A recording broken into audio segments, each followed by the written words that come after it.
जय झूलेलाल। सतनाम साखी सिंधी समाचार राजस्थान में तव्हां सभिनि जो स्वागत है।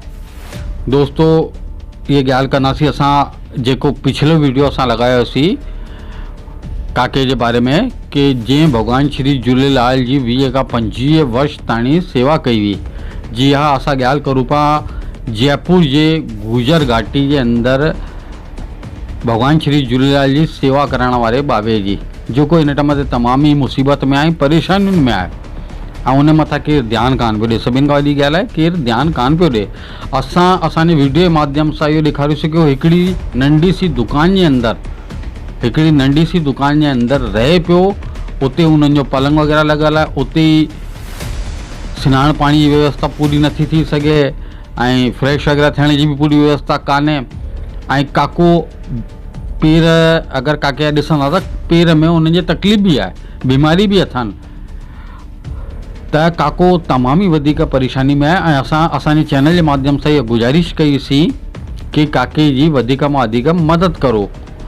त असांजे वीडियो जे माध्यम कई माण्हुनि जा काके वटि फ़ोन आया आहिनि मदद लाइ ऐं कुझु माण्हुनि मदद बि मोकिली आहे। लॻभॻि अगरि मदद जी ॻाल्हि करूं त 5,000 ताणी काके जी मदद बि थी चुकी आहे। ऐं कई माण्हू चवनि था कि तव्हांजो अकाउंट नंबर ॿुधायो, त काको थोरो पढ़ियल लिखियल घटि आहे। अॼु वरी असांजी टीम हुते पहुती हुई ऐं काके सां ॻाल्हाई। काके बिल्कुलु चई कि मूं वटि कंटिन्यू फ़ोन अचनि पिया, मुंहिंजा अकाउंट नंबर वग़ैरह घुरनि पिया।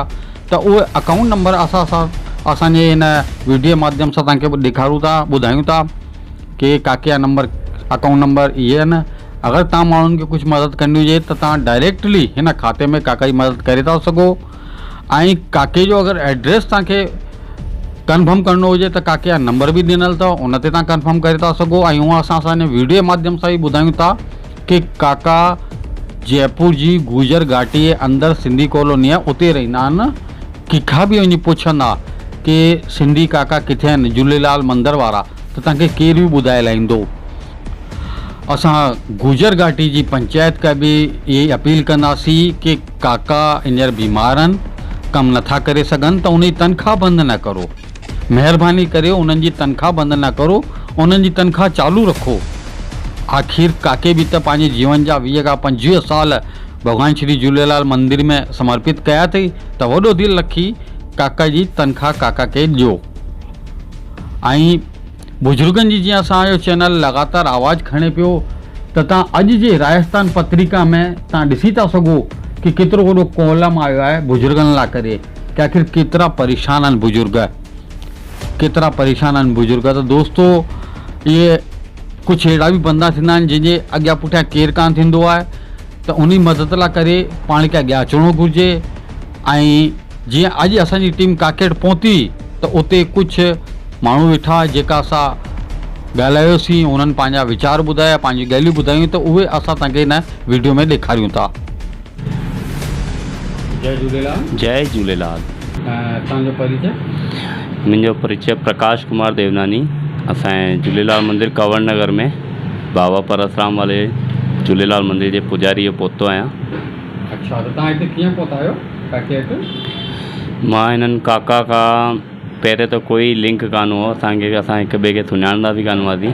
लेकिन हीअ जेकी वीडियो ॾिठी, हिन वीडियो में काका जी जेकी पीड़ा ॾिसी करे ॾाढो दुख थी वियो कि मुंहिंजे मन जो वीचार इहो चयो कि वृद्धाश्रम आहिनि, वॾी आश्रमनि जी जेकी सेवाऊं थींदियूं आहिनि, एनिमल्स लवर हूंदा आहिनि, उहे बि उन्हनि में डोनेशन कंदा आहिनि। छो कंदा आहिनि? छोकी वृद्धाउनि जी सेवा थी थिए, एनिमल जी सेवा थी थिए, इन लाइ माण्हू सभई उनमें डोनेशन कंदा आहिनि।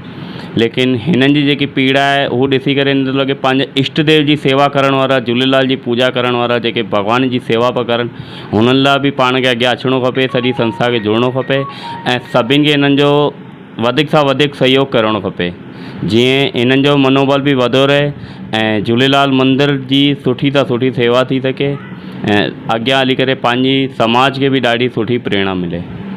अच्छा, जीअं तव्हां हिननि जी पीड़ा ॾिठी, जंहिं हिसाब सां हिकिड़े दुकान में रहनि पिया ऐं तव्हां पूरो जेको माहौल ॾिठो, उन हिसाब सां हिननि खे छा सुविधाऊं मिलणियूं हुजनि?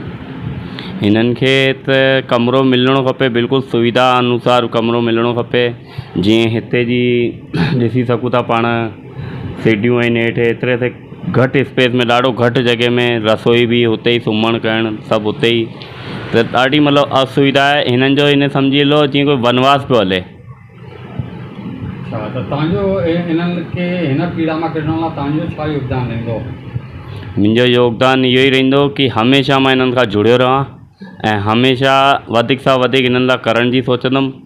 ऐं अॻियां सां मां सभिनि खे इहा ई अपील कंदुमि कि तव्हां बि जुड़ो ऐं हिननि जी बिल्कुलु मदद करो। सख़्तु ज़रूरत आहे हिननि खे मदद। जय झूलेलाल। जय झूलेलाल। जय श्री झूलेलाल। सतनाम सखी। तव्हां किथां आहियो भाई साहब? मां भाई साहब doctor CN Nandwani, Ayurveda expert, Sarv Sindhi Samaj Mahasabha Pradesh अध्यक्ष। जी जी, तव्हां कीअं पहुता काके हथ? असांजे सर्व सिंधी समाज महासभा ऐं अन्य ग्रुपनि में तव्हांजो ठहियल वीडियो वायरल थियो। असांखे ॾाढी ॿुधी करे ॾिसी करे पीड़ा बि थी। पर्सनल लेवल ते पतो लॻायोसीं ऐं इहो वीचार कयोसीं भई वञी करे उते मिलूं काके सां ऐं उन्हनि जी जेतिरी थी सघे हर संभव मदद कयूं। त तव्हां हिते काके जी हालत ॾिसी तव्हांखे कीअं महसूसु थियो आहे? आख़िर छा जिनाइन समस्या आहे या को ईअं आहे? आदरणीय ईअं आहे, मूंखे हिते लॻभॻि आहे 2 कलाक थिया आहिनि। 2 कलाक में तव्हां सम्झी सघो था कि मां हर तरह सां हिननि जो दिलि जो हाल, सामाजिक हाल, शारीरिक हाल सभु कुझु ॾिठो। हिते हिननि खे 2 टाइमनि जी रोटी मिले थी, त रोटी त तव्हां सम्झी सघो था जानवरनि खे बि मिलंदी आहे। हीअ असांजे बुज़ुर्ग आहिनि, समाज जी अमानत आहिनि। हिननि जी जेका पीड़ा आहे गंभीर पीड़ा आहे ऐं हिकु ॾींहं जी कोन्हे। हिन लाइ सभिनि खे मां अपील कंदुसि, सभिनि समाज जी जेके संगठन आहिनि, जेके संस्थाऊं आहिनि, सभिनि सां मां अपील कंदुसि, करबद्ध हथ जोड़े करे निवेदन कंदुसि हिननि जी समस्या जो स्थायी समाधान कढियो वञे। हालांकि असां पंहिंजे संगठन में ॾाढो सुठो सोचे रहिया आहियूं ऐं उन बाबति ई मां पंहिंजे संगठन जी तरफ़ां हिते बाबा जो आशीर्वाद वठण, दर्शन करण प्लस हिननि जी तकलीफ़ ॾिसण आयो हुअसि ऐं मूंखे लॻो ॾाढी जिनाइन समस्या हिननि जी ऐं हिननि जी हर संभव मदद थियण बि खपे ऐं कंदासीं बि। ऐं मूंखे संगठन जी तरफ़ां बि हिननि खे मदद थींदी माना? बिल्कुलु, असां हिकिड़ो अलॻि सां फाउंडेशन तयारु करे रखियो आहे अहिड़नि केसनि लाइ, अहिड़े केसनि लाइ असां हर संभव मदद कंदासीं, सुठे में सुठी मदद कंदासीं। मुंहिंजो नालो डॉक्टर CN नंदवानी, पूरो नालो चेतन दास नारायण दास नंदवानी। त दोस्तों तव्हां ॾिठव कुझु संस्था वारा माण्हू आया हुआ, कुझु मंदर वारा माण्हू आया हुआ, उन्हनि पंहिंजा वीचार रखिया आहिनि ऐं सभिनि जो चवणु इहो ई आहे कि काका जी मदद थियणी घुरिजे। सभिनि खां पहिरीं त जंहिं दुकान जे अंदरि ई रहनि पिया, इन मां हिननि खे कढी करे कंहिं कमरे में हिननि खे शिफ्ट करियो वञे। ॿियो वरी उन जे किराए भाड़े जी केरु ज़िमेदारी खणे। ॿी ॻाल्हि आहे कि हिननि जी रोटी पाणी जी केरु ज़िमेदारी खणे। टी ॻाल्हि आहे कि केरु हिननि जी बीमारी जी दवा दारू जी बि ज़िमेदारी खणे। अॼु काका ॾाढा परेशान आहिनि।